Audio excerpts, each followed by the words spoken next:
Deixa eu só ver.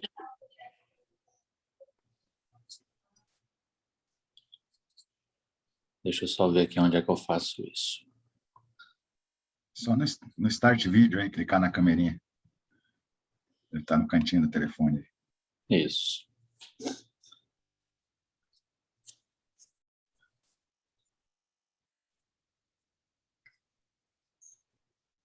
Apareceu, né? Não, mas tudo bem. Segue aí, cara. Vai lá.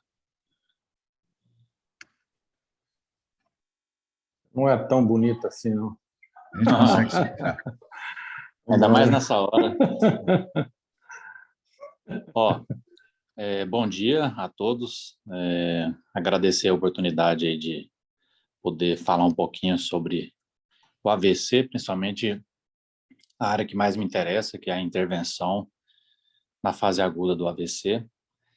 A gente vai perceber que é uma área em franca progressão, né, em questões de opções terapêuticas e mudança de prognóstico aí, né, ao longo dos últimos 20, 30 anos. É algo realmente que antes a gente não tratava o AVC na fase aguda, a gente simplesmente fazia prevenção secundária do paciente que já tinha sofrido o AVC. Então, agora a gente consegue atuar de uma forma muito mais objetiva e realmente mudando, né, a vida do paciente. Então, só uma introdução geral, né? A gente sabe que mundialmente e no Brasil é a segunda causa de morte no mundo, o AVC, e a primeira causa de incapacidade funcional, né, de todas as doenças, com um custo financeiro importante, porque você tem um paciente com limitação funcional de forma sequelar para o restante da vida. A gente tem percebido que o AVC tem acometido mais pacientes jovens, inclusive na faixa etária da população economicamente ativa, e isso gera uma complicação muito maior.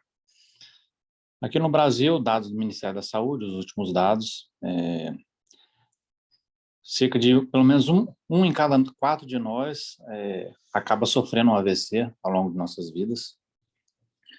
Então, obviamente que na população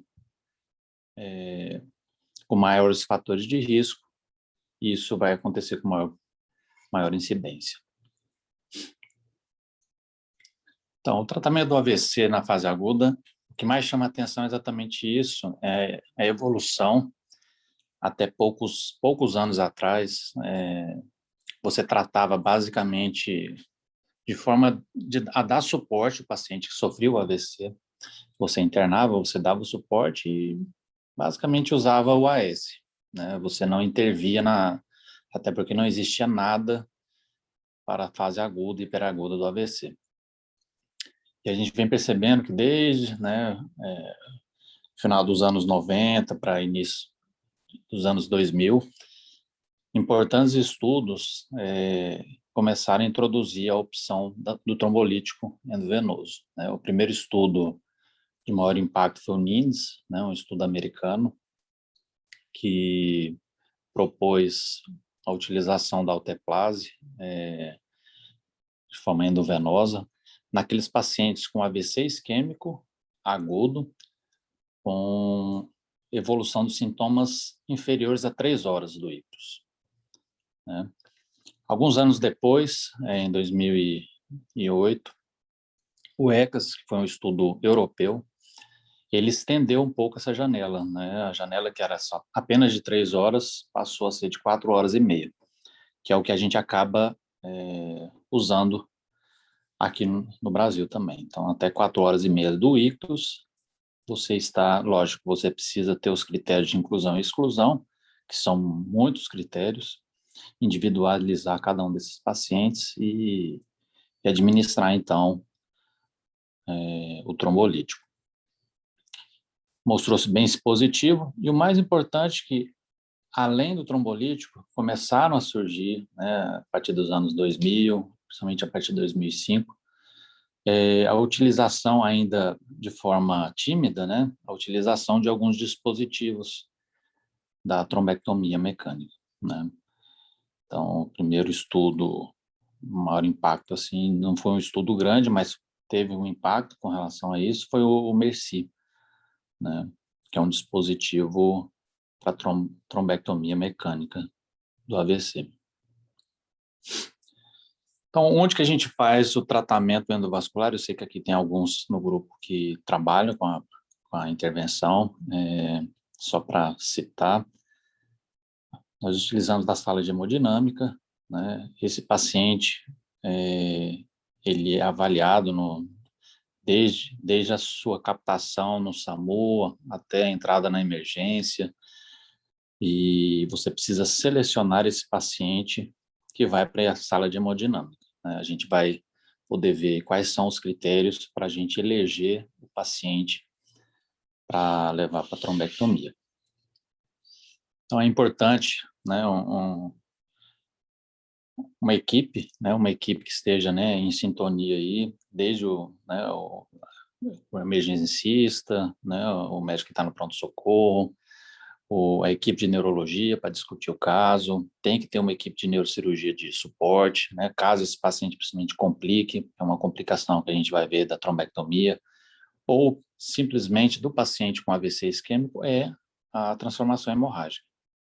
Então, precisa ter uma equipe de neurocirurgia de suporte, a neuroradiologia intervencionista e hemodinâmica, além do suporte da UTI, neuroimagem, né, tomografia, ressonância, enfim. Então, dessa forma, é possível você desenvolver esse tipo de intervenção para o paciente. Só para mostrar isso que é interessante, que a gente vê que, baseado no número de publicações de artigos, acrescente, né, a progressão aí desse assunto, né, e dessa terapia para o paciente. Então, a gente vê que nos últimos anos tem se publicado cada vez mais. Então, já assim, eu coloquei no gráfico apenas até 2019, mas no ano passado foram mais de 1.600 artigos, publicações, e esse ano já tem mais de 1.400. Muito provavelmente vai passar os 1.600 de 2020. Então, se tem se falado cada vez mais, cada ano se fala de um determinado aspecto, né? Inicialmente era comparando a trombectomia com o tratamento clínico otimizado, se mostrou superior ao tratamento clínico, ao tratamento com medicação na fase hiperaguda. E atualmente se discute muito a respeito das técnicas, né? E qual dispositivo, se é por aspiração, se é por trombectomia mecânica com stent, que o paciente vai ter o melhor desfecho.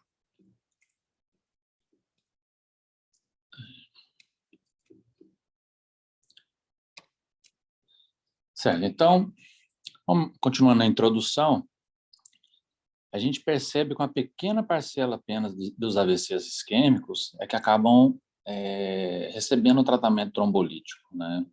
Seja por dificuldades técnicas, seja por difícil acesso, seja porque o hospital ou o serviço não tem disponível a medicação.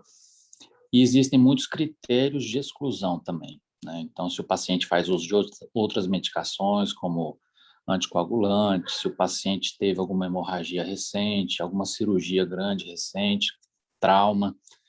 Então, a gente vai ver que, por conta de todas essas dificuldades, de múltiplos critérios de exclusão, são poucos os pacientes que acabam recebendo o trombolítico. Outro fator bastante importante, levando-se em consideração o Sistema Único de Saúde, é o rápido acesso, que a gente sabe que a alteplase, o trombolítico, ele só pode ser administrado no intervalo aí até de 4 horas e meia pelos guidelines, né? Então, você acaba restringindo muito esses pacientes. Dentre os AVCs isquêmicos, estima-se que cerca de 30% está relacionado à oclusão de grande vaso. O que é a oclusão de grande vaso? Seria uma oclusão de uma carótida interna, né, um T carotídeo, ou na porção inicial da cerebral média, M1, né, uma artéria basilar, uma vertebral, né, então são chamados de grande vaso.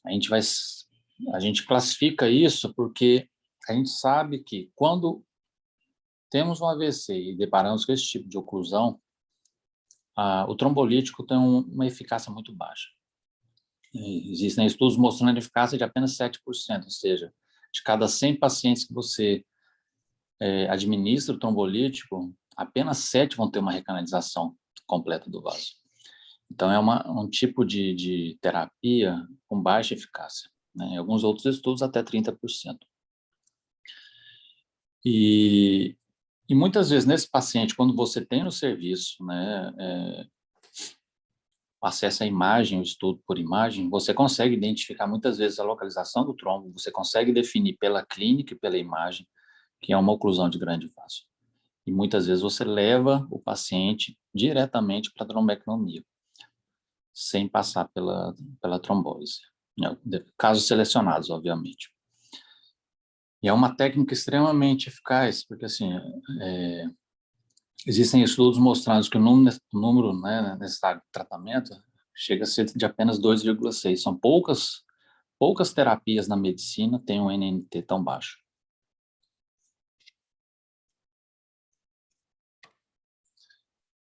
O que seria a trombectomia mecânica? A trombectomia mecânica pelo próprio termo, é retirada do trombo, né? A gente faz isso através da orientação de imagem, né, na hemodinâmica. Tudo se iniciou por volta de meados de 2004, 2005. Foi o estudo que eu citei, né? E foi o primeiro dispositivo liberado pelo FDA, que é o sistema Mercy Retrieval. Depois disso, houve uma avalanche, né, de desenvolvimento aí de novos dispositivos, que ajudou muito, inclusive, no desfecho de muitos estudos, né? Você percebe, a gente vai discutir também os primeiros estudos com os primeiros dispositivos não tiveram resultados tão bons, mas ao longo do tempo isso mostrou-se cada vez mais benéfico, né? Mais positivo para os pacientes.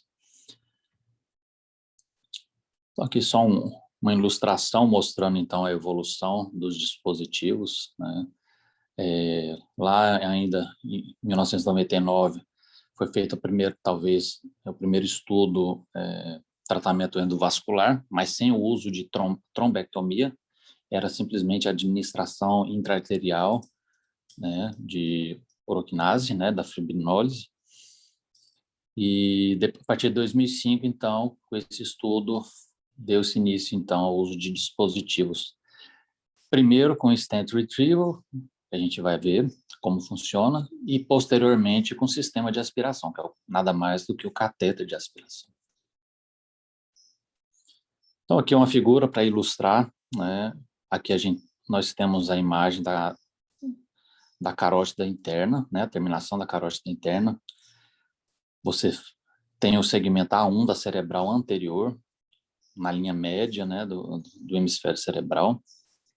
E aqui, à direita, a presença de um trombo ocluindo o segmento M1 da cerebral média. Tá? Então, o que seria o stent retrieval, né? Que é o primeiro dispositivo que vem sofrendo cada vez mais aperfeiçoamento, né? Evolução. É o uso de um stent, tem uma força radial, né? Autoexpansivo. Você vai com esse stent até o sítio de oclusão, a presença do trombo, na tentativa de comprimir, né? O trombo. E aí feito esse procedimento, você aguarda por 8 minutos e faz, então, a retirada, né? O retrocesso aí do stent, na tentativa de pescar, né? De capturar o trombo e retirar ele, então, de onde ele está causando a oclusão. Na figura de baixo é um exemplo de aspiração, né? Você utiliza um stent específico de aspiração, você posiciona ele proximal aí ao trombo, e aí, através de um sistema de aspiração, geralmente tem uma bomba, você aspira o trombo. A gente vai ver que são técnicas equivalentes, com algumas características peculiares de cada um, mas basicamente é isso. Aqui é uma imagem real, né? Você vê na figura A, existe um trombo ocluindo, então, o mesmo segmento, exatamente o que mostrou a figura. Tá? Aqui o stent que foi retirado capturando parte do trombo, e aqui o resultado final. O objetivo é fazer a recanalização completa do vaso. A gente vai ver que existe uma classificação para o nível de recanalização, que é extremamente importante para definir prognóstico. Então, esse é o objetivo final, você recanalizar por completo o vaso. Aqui um vídeo, se não aparecer para vocês, me avisem. Que nada mais é do que como funciona, né? Position the balloon guide catheter as close to the thrombus site as possible. Connect a rotating hemostatic valve, or RHV, to the fitting of the guide catheter, and then connect the continuous flush.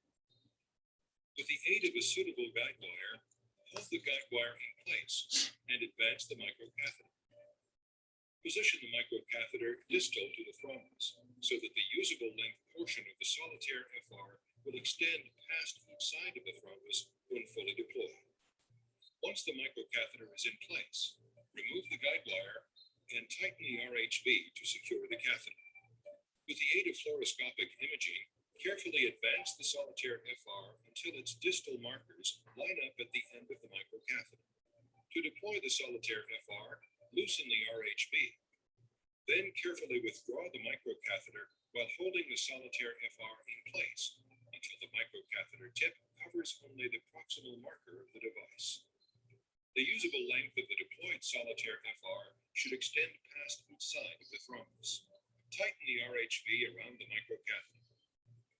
Angiographically assess the revascularization status of the treated vessel. Inflate the balloon of the guide catheter to occlude the vessel. To retrieve thrombus, slowly withdraw the microcatheter and solitaire FR as a unit to the guide catheter tip while applying aspiration to the guide catheter.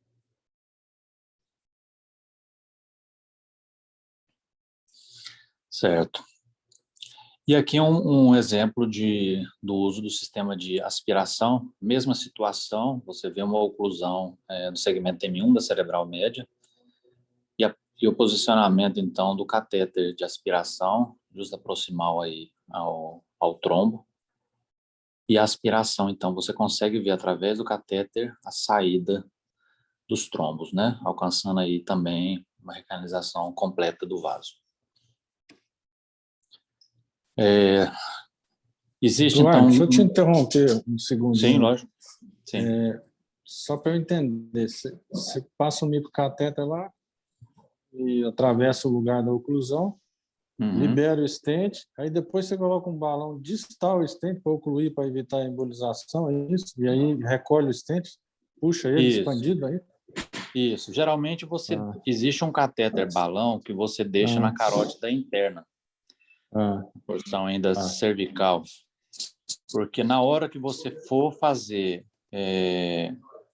puxar, né, trazer novamente o stent com o trombo, você insufla esse balão inicialmente para você evitar a embolização distal, porque o trombo ele pode se desprender, se esfarelar, né, durante a puxada dele, para evitar então que embolize distalmente em vasos menores. Então você insufla o balão. Esse dispositivo aspira ao mesmo tempo? Não, ele encarcera o trombo ali, aspira também. Aspira também. A vácuo, aspira também. Isso. E você puxa esse stent insuflado para dentro do microcatéter. Isso. Você abre o stent, isso. Você abre o stent, aguarda por 8 minutos, né? Aguarda por 8 minutos. Quando você for começar a puxar, primeiro você insufla o balão e começa a aspirar. Então você aspira junto com a retirada do stent. Entendi. Ok. Entendeu? Certo. Então, falando sobre a escala, existe uma escala de graduação do que é recanalização, porque existem grandes diferenças dependendo do nível, né, do grau de recanalização. Inclusive, é uma escala que tem se mudado com o tempo. Mais recentemente, foi acrescentado um item, o 2C, no caso, que seria uma recanalização próximo da completa. Então, os estudos atuais, inclusive, usam como uma recanalização satisfatória a graduação 2C a 3. Antes era a graduação 2B, né? 2B já era considerada como satisfatória, e obviamente isso tem uma diferença no resultado final dos estudos, né? Enfim. Os primeiros trials, então, os primeiros estudos, tiveram a intenção de comparar a trombectomia mecânica com a trombólise endovenosa.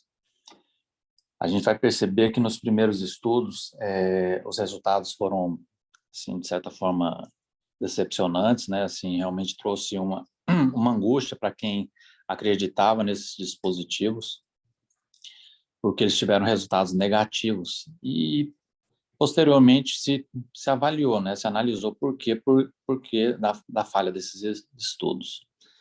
Então, por vários aspectos. O principal deles, a seleção, né, errônea dos pacientes para esses estudos, que método de imagem foi utilizado, né? Você precisava fazer uma seleção um pouco mais específica desses pacientes, né? Assim, eles precisavam ter uma oclusão de grande vaso, inicialmente uma janela, né, de evolução dos sintomas mais curta, né, bem definida, saber se esse paciente tinha penumbra, tinha área para ser salva, porque muitas vezes se levava o paciente já com a área infartada, obviamente esse paciente, mesmo que recanalizasse, não ia ter melhora clínica. Então, tudo isso a gente faz hoje antes de indicar a trombectomia, né, o tratamento endovascular. Através da imagem, através da clínica, através da avaliação do início dos sintomas, que são fatores realmente que fazem a diferença.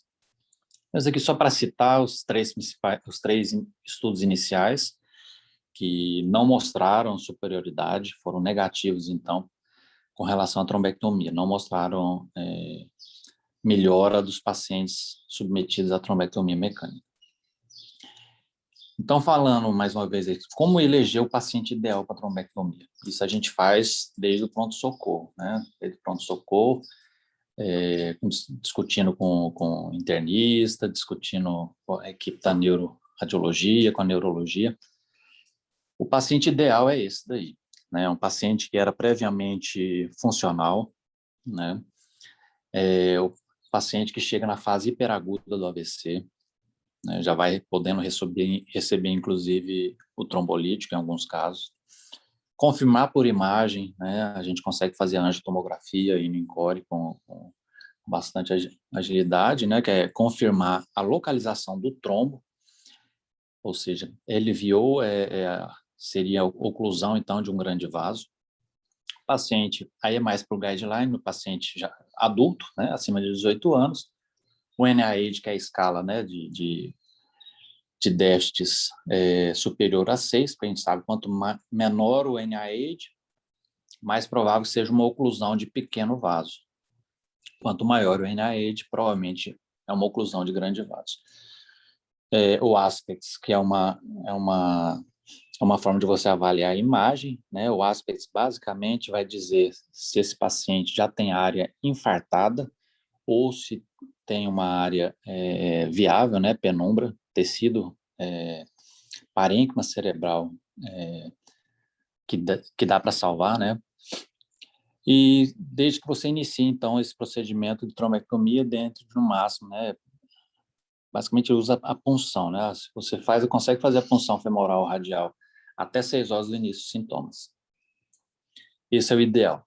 Para esses pacientes que passam um pouquinho do tempo, é importante fazer os mismatch de imagem. Você ou pela TC perfusão ou através da ressonância para saber se esse paciente, mesmo com 8, 9, 10 horas de evolução dos sintomas, ainda possui a área de penumbra. A área de penumbra é a área onde tem, né, a oclusão, né, o território arterial da oclusão, que está em sofrimento por falta, né, por hipoperfusão, mas que ainda não sofreu o infarto. E os estudos, então, tentam atualmente estender um pouco, né, abranger um pouco mais essa seleção, porque acaba restringindo muito o número de pacientes. Então, existem estudos com populações específicas, né, que é o AVC já com aspectos mais baixos, ou seja, com infarto mais extenso. Isso não quer dizer que o paciente, mesmo com área de infarto extenso, não tenha área de penumbra. Então, você consegue ter uma certa melhora ainda desse paciente. No paciente com AVC leve, então você pode ter uma oclusão, às vezes, de grande vaso, mas graças a colaterais ou tudo mais, esse paciente não sofreu um infarto tão extenso, né, nem está tendo sintomas muito significativos. Na população infantil, né, pediátrica e nos idosos, no AVC de circulação posterior, que a gente vai ver que esses estudos todos, eles avaliam basicamente oclusão de carótida interna e cerebral média, que é a de circulação anterior. A oclusão de vasos mais distais, né? A gente está falando basicamente de oclusão de vasos, grandes vasos, mas existem estudos que avaliam segmento M2, a cerebral média, P2, né? Então, oclusões mais distais. Lesão em tândem, ou seja, uma estenose grave suboclusiva da carótida interna associada a uma oclusão de cerebral média distal.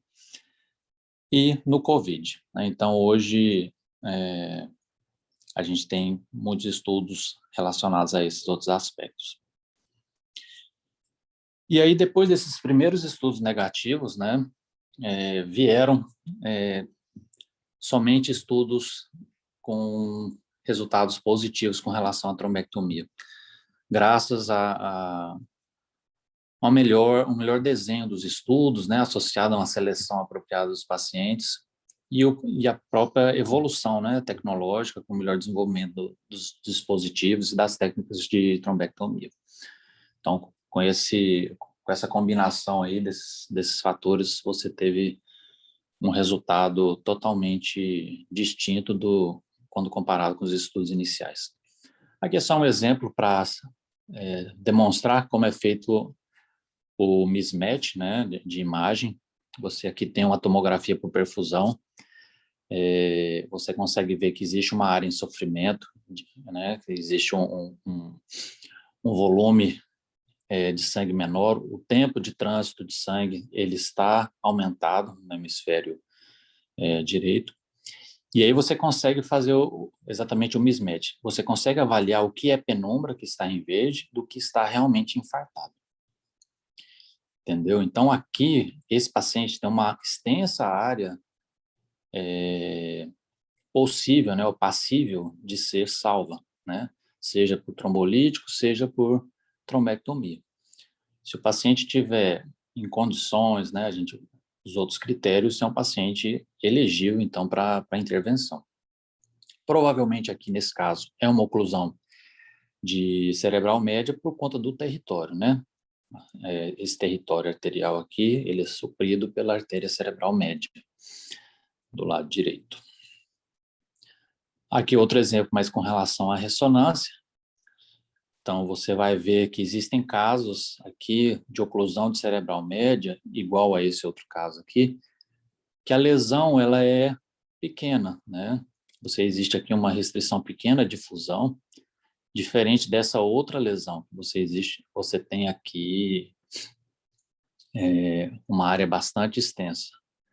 Você recanalizando, você consegue manter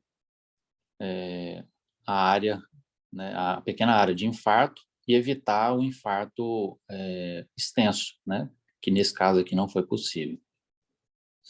Mesmo com a recanalização. Por quê? Provavelmente esse paciente não tinha área de penumbra, né? A área de penumbra dele era praticamente zero aqui. Então, você consegue selecionar melhor esses pacientes. Aqui eu vou citar alguns estudos, mas eu vou passar um pouco rápido, porque eu acho que não tem muito sentido entrar em muitos detalhes com relação a esses estudos. São os 5 estudos seguintes que mostraram, então, a superioridade da trombectomia mecânica. Basicamente, o dispositivo utilizado nesses estudos foi o stent retrieval, tá? Que é o stent que eu mostrei no vídeo. Esse é um estudo holandês, mostrou aí uma diferença bem significativa, né? Você vê que pacientes que foram submetidos a tratamento endovascular alcançaram a independência funcional dentro de 3 meses superior ao tratamento clínico otimizado, assim como esse outro estudo canadense, né, bastante positivo também, comparando a trombectomia ao tratamento clínico. O tratamento clínico aí é medidas de suporte e trombólise, né, quando o paciente tem indicação do trombolítico. A figura aí desse estudo, mostrando então o resultado positivo aí, cerca de 29% a 30% dos pacientes, quando compara no tratamento clínico. Quando você vai para o tratamento endovascular, a trombectomia, você passa de 50% desses pacientes. Esse outro estudo americano, também mostrando o mesmo resultado, né? Uma diferença bem significativa aí entre, né, a questão da funcionalidade desse paciente dentro de 3 meses, 90 dias. Esse outro estudo lá da Austrália, Nova Zelândia, o STAND-AI. Outro estudo, esses foram os 5 estudos principais.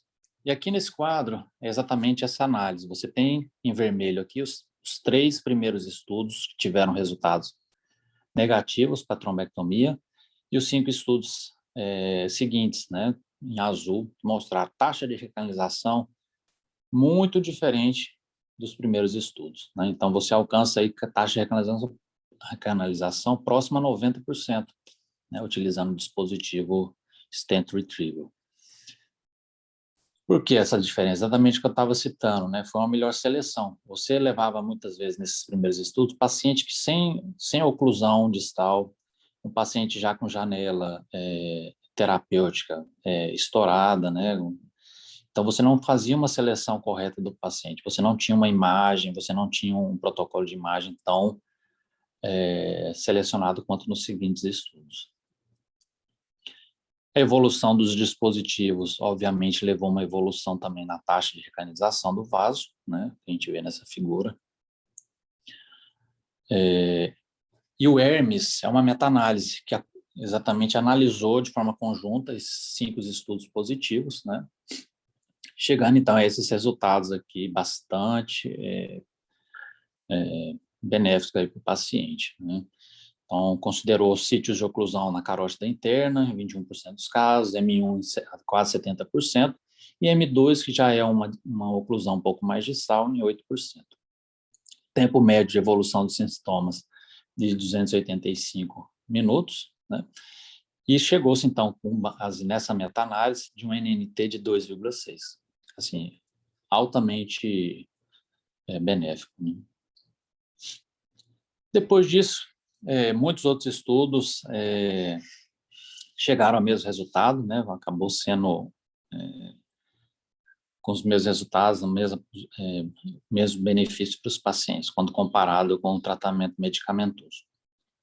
Citar 2 estudos que utilizaram o procedimento de trombectomia, mas em pacientes com janela terapêutica bastante alargada, né? Foi esse estudo Down, inclusive liderado por um brasileiro, né, o Raul Nogueira. Ele trabalha nos Estados Unidos e foi então feito uma análise em pacientes com janela acima de 6 horas de evolução, até 24 horas.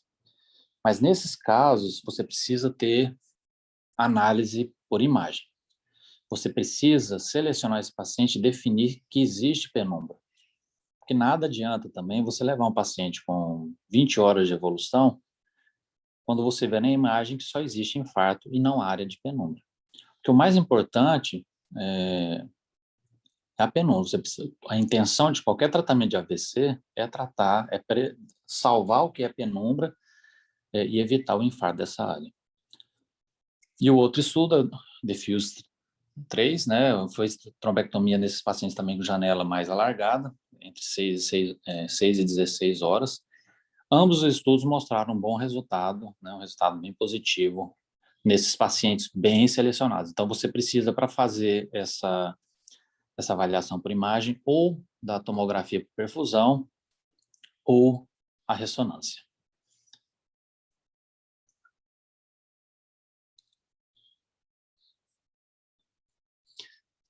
E aí, um dos últimos guidelines, né, já existe atualização desse guideline.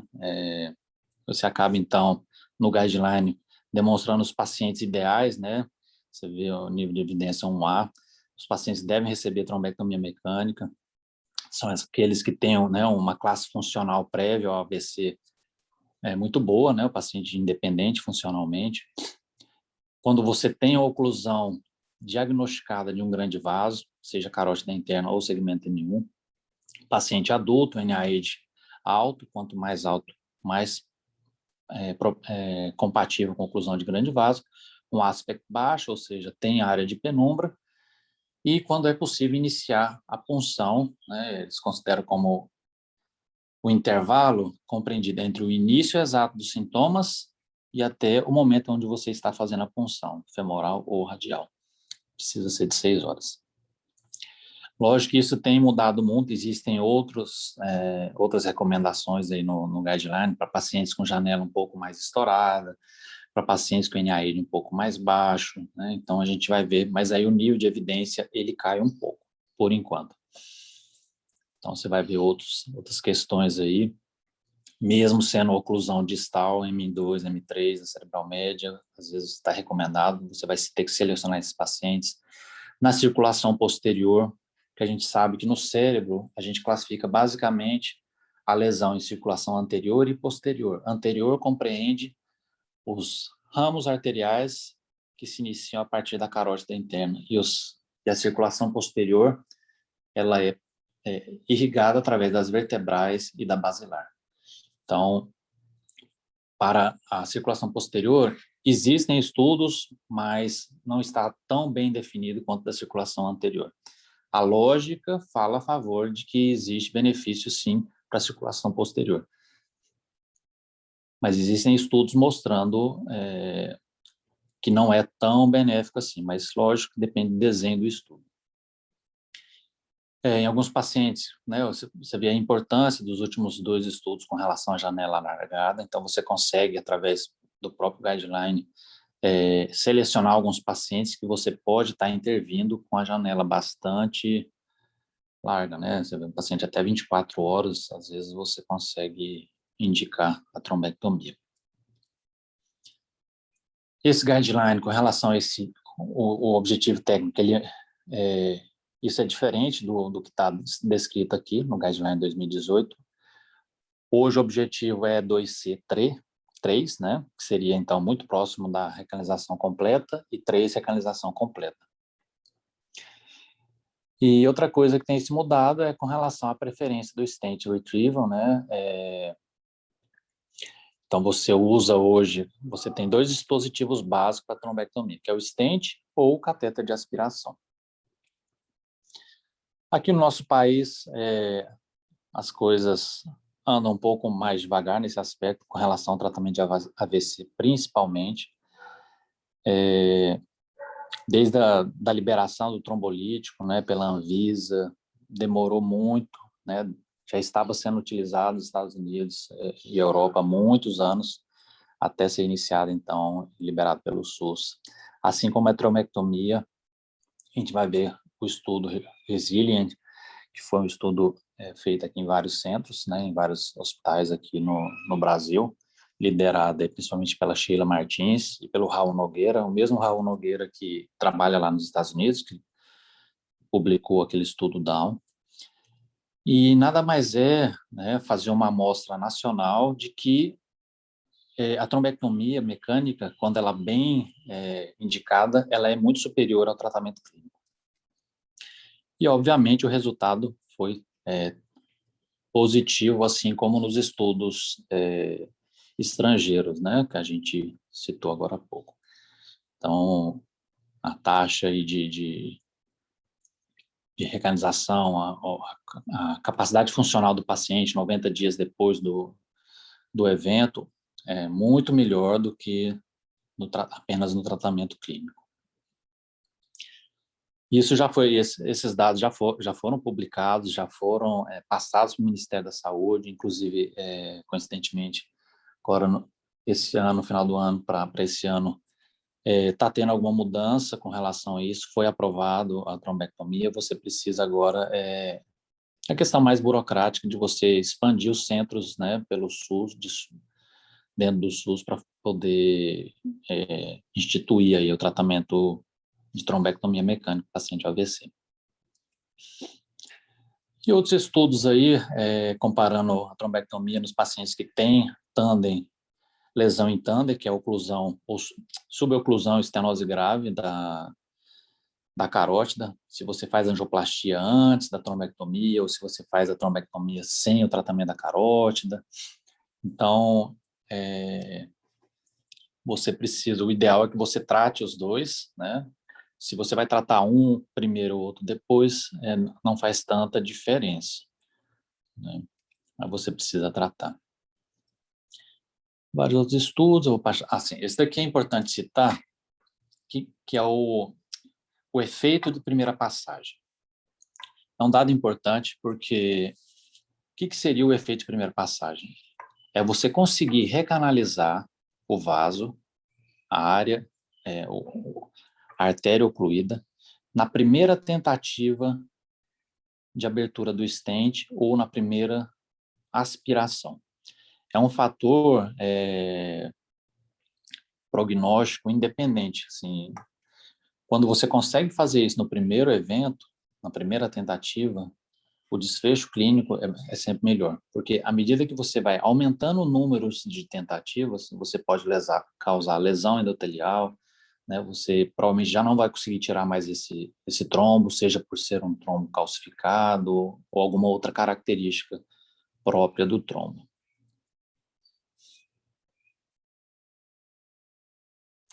E depois os estudos comparando exatamente as duas técnicas, né, de trombectomia, que é o que se discute ainda hoje, que é a aspiração versus o stent. Existem algumas diferenças com relação a tempo de procedimento. Geralmente, a utilização do sistema de aspiração é um procedimento um pouco mais rápido, você leva menos tempo para conseguir chegar até o posicionamento do dispositivo e a recanalização, quando comparado com o stent retrieval. Mas o resultado final, clínico, não teve grandes diferenças, ou seja, não teve superioridade de uma técnica sobre a outra. Mas você vê aí, né, esse estudo ADAT, o tempo entre a punção e reperfusão de 31 minutos, quando comparado com o stent retrieval, que foi de 44 minutos. Mas a diferença clínica não foi tão significativa assim, né? Ao final de 90 dias, não se mostrou tanto. Lógico que ainda existem muitos estudos em andamento ainda comparando essas duas técnicas, mas o que se faz hoje, você tem em mãos, você pode lançar essas duas técnicas como quase que equivalentes. Aí mostrando estudos já com técnicas de catéteres um pouco diferentes, né? Você vai ver que os estudos ainda utilizando uma graduação que hoje já é ultrapassada, a gente não utiliza mais como objetivo técnico esse tipo de reorganização, precisa ser um pouco melhor, então muda um pouquinho o desenho do estudo também. Que mais uma vez mostrando diferentes tipos, né? ACE 60, 64, 68 é o calibre, né, do stent o catéter de aspiração. Então você consegue aí na primeira passagem às vezes uma recanalização melhor na medida que o catéter seja de maior diâmetro. Então, por um lado, você precisa de um catéter de maior diâmetro, mas também não pode exceder um limite que é o calibre, né, o diâmetro do vaso. Então, tem que ser algo bem compatível com sítio de oclusão, né? Em M1, você pode levar um catéter de calibre maior. Já em M2, M3, você não vai conseguir. Você vai, muito provavelmente, causar algum tipo de dano pro vaso e não vai conseguir recanalizar esse vaso.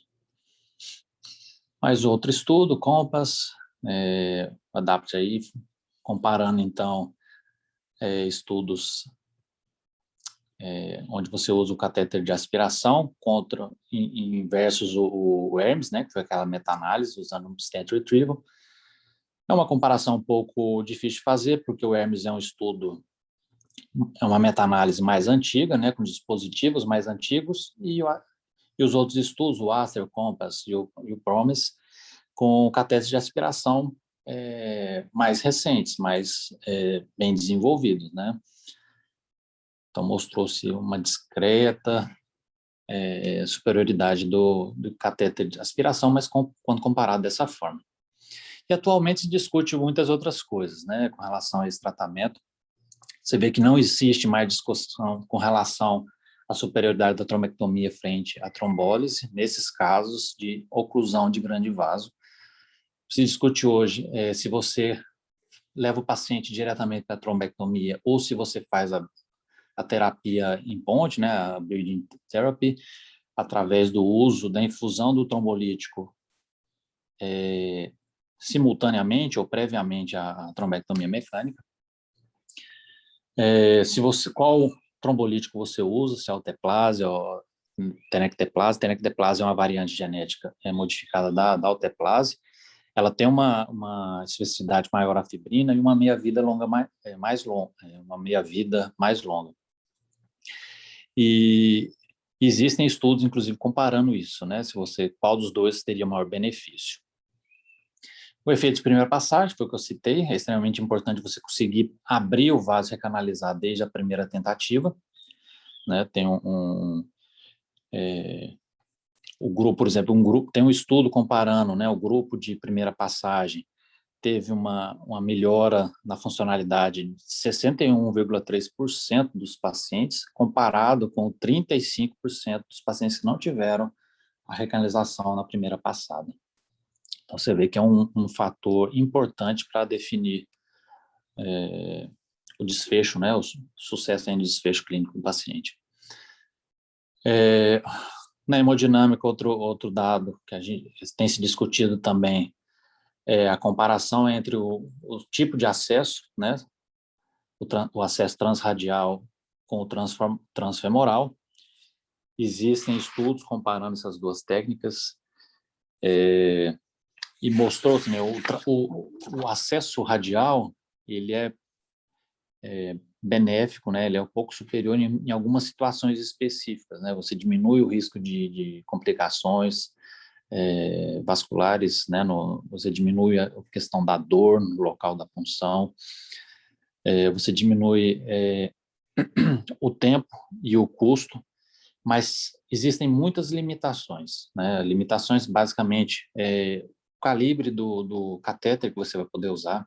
Por exemplo, um catéter balão, para você poder fazer isso, é um balão de calibre maior, você não vai conseguir passar pelo acesso radial, muitas vezes. A questão anatômica, porque vai depender do ângulo, né, entre a carótida interna e a subclávia, muitas vezes, né, e depende do tipo de arco. Então, seriam casos selecionados, e para isso você precisa também de um treinamento específico para você utilizar o acesso radial. Mas tem se discutido muito e acredito que logo, assim, associado ao treinamento, além de desenvolvimento de novos dispositivos, né, de novo acesso, porque não é só o acesso arterial, mas você alcançar o ponto de oclusão, né? Você precisa de dispositivos um pouco diferentes dos atuais.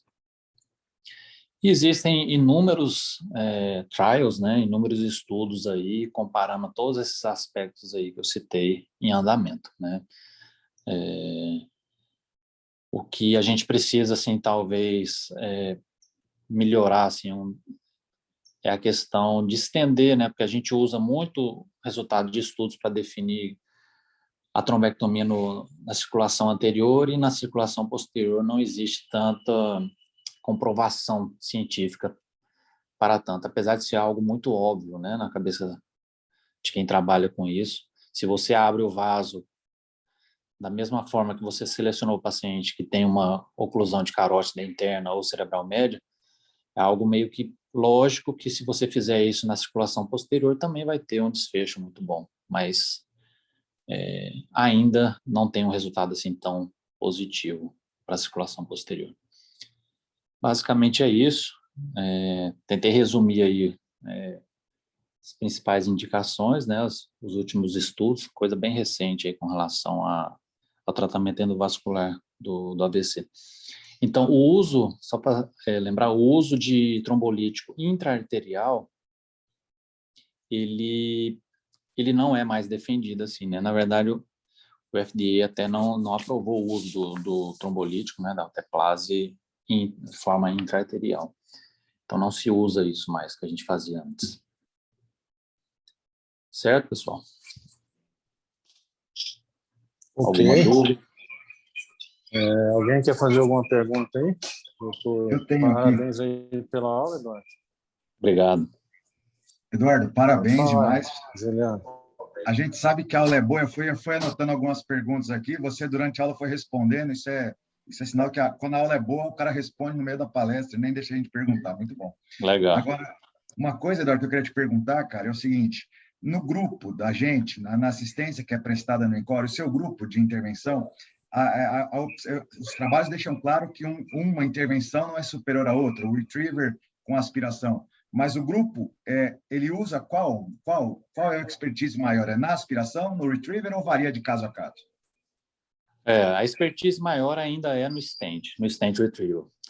Mas a gente tem utilizado cada vez mais a aspiração.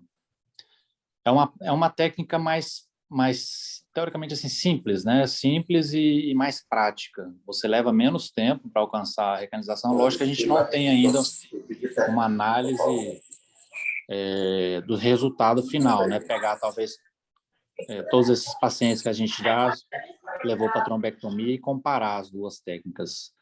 Isso a gente ainda não foi feito. Mas a gente tem feito. E a gente tem outro dado também, que é questões regionais, né? O IPASGO, por exemplo, não libera o uso de aspiração para AVC isquêmico. Por quê? Não sei. O stent, sim, ele é autorizado. A Unimed libera, né, autoriza o uso tanto do stent quanto da aspiração, depende da sua indicação, mas o IPASGO, que é uma parcela, né, considerável dos nossos pacientes, eles não autorizam o uso da aspiração. Outra coisa, obrigado. Outra coisa é assim, os trabalhos todos com intervenção sempre me passaram a impressão que elas seriam superiores às técnicas de RTPA, por exemplo. E eu acho que essa é uma lógica muito comum e o grupo deve escolher isso, fazer a intervenção sempre que possível, lógico, respeitando os critérios. Agora, a viagem olhando os dados que você apresentou, olhando para a escala de Rankin, por exemplo, que é uma escala de funcionalidade, o que você mostrou aí nas meta-análises e tudo mais é que a recuperação para ter um MRS de 0 a 2, quer dizer, o cara ficou com pouca deficiência, pouca incapacidade, ainda está na faixa de 45% a 60%. Então, ou seja, o cara vai fazer a sua intervenção e, mesmo assim, existe uma probabilidade de metade deles ainda sair relativamente pendurado, bastante sintomático, com MRC acima de 2, né? Com MRS acima de 2.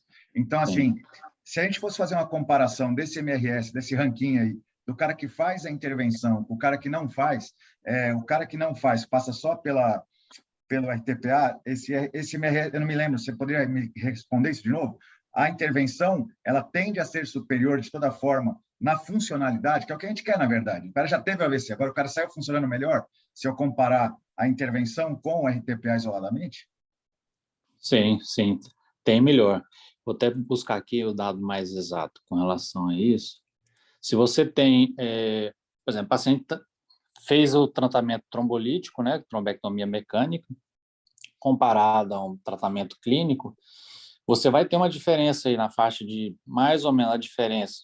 Pegar uma população que foi feita a trombectomia de 50%, 53%, 55%, e quem fez só o tratamento clínico na faixa de 20%, 29%, 30%.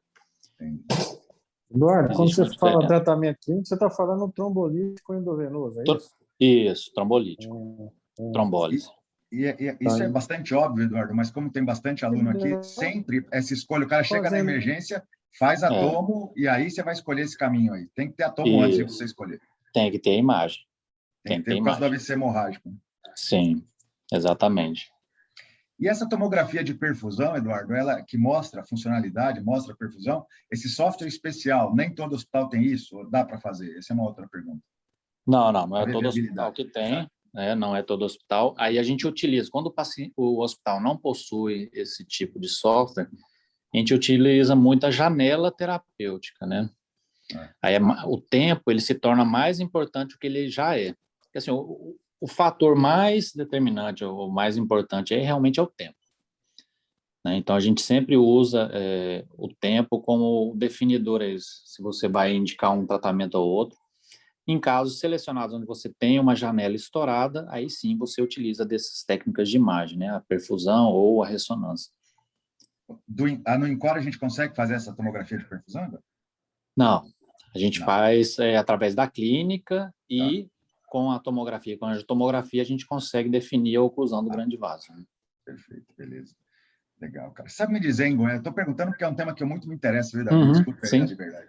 Mas, assim, sabe me dizer, em Goiás, quantos AVCs são tratados por intervenção, percentualmente, assim, ou em relação ao total de AVCs? Boa pergunta. Boa pergunta. No SUS, 0%, né? 0%. Mesmo trombolítico, que é algo basal, né, na nossa cabeça atualmente, a intervenção com trombolítico em número de AVCs é próximo de 0 também. Tem casos isolados, assim, no UGO, alguns casos, no GO, alguns outros, mas, assim, é praticamente 0%.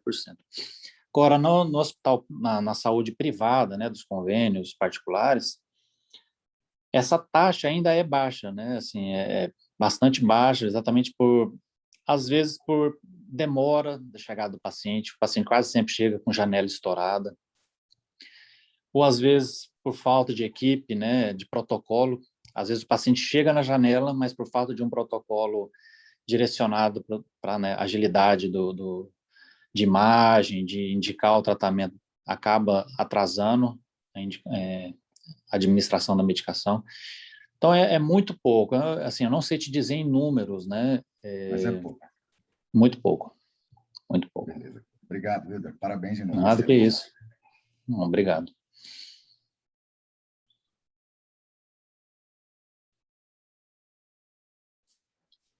Eduardo, então, resumindo aí, a indicação ideal hoje é trombectomia para todo mundo, se tiver um ambiente ideal. Vamos colocar um ambiente ideal aí, que o recurso está disponível.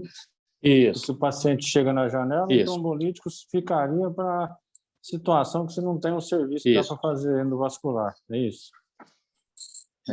Certo. Se eu puder falar o resumo da aula em uma frase, é o seguinte: em todo paciente com AVC isquêmico, agudo eu digo, dentro de uma janela terapêutica curta, né, de algumas horas, diagnosticado oclusão de grande vaso, você precisa ter o trombo. Também você não pode levar o stent lá para intracraniano se você não tem o diagnóstico, seja por angiotomografia, seja pela própria angiografia.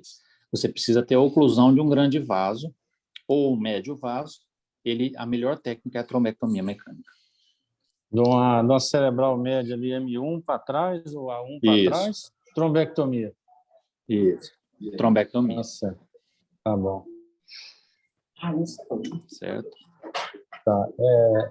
Assim, a gente passa pelos mesmos problemas e as mesmas vivências, né, Eduardo? Só que a cardiologia, ela sempre foi mais precoce. É lógico que cada órgão é um órgão, né? O cérebro é um negócio mais sensível do que o coração, no sentido de tolerância, manipulação, isso tudo, né? Mas a história vai se repetindo, né? A trombólise no coração, ela começou na década de 80 com trombolítico venoso, e hoje é uma coisa praticamente que só se faz em lugar que não tem hemodinâmica disponível ou que não dê um tempo hábil de você transferir o paciente para um centro de referência, né? Eu acredito que a neuro vai caminhar para isso aí também. E os problemas são os mesmos que existem, são os mesmos que existem até hoje. Dificuldade do paciente identificar que aquilo ali é um AVC. Na hora que ele identifica, ele vai num centro terciário que não tem agilidade. Na hora de dar o diagnóstico, não tem um transporte, e assim vai, né? Isso é Brasil, né? Isso é país que infelizmente a saúde não está em primeiro plano, né? Mas é isso, né? Na hemodinâmica, na cardio, a gente está lá no GOL, um hospital público super bem equipado, mas eu diria para você que 90% dos pacientes chegam fora da janela, entendeu? Então eu sei disso. É uma isso realidade mesmo. triste, né? Com Ok. certeza. Alguém quer fazer mais Beleza. alguma pergunta, alguma colocação? Ok, não havendo mais perguntas, muito obrigado, Eduardo, pela disponibilidade e pelo excelente áudio, tá bom? Eu que agradeço a oportunidade aí. Um abraço, boa semana para todos aí. Um abraço a todos, boa semana, bom trabalho. Até mais. Até mais.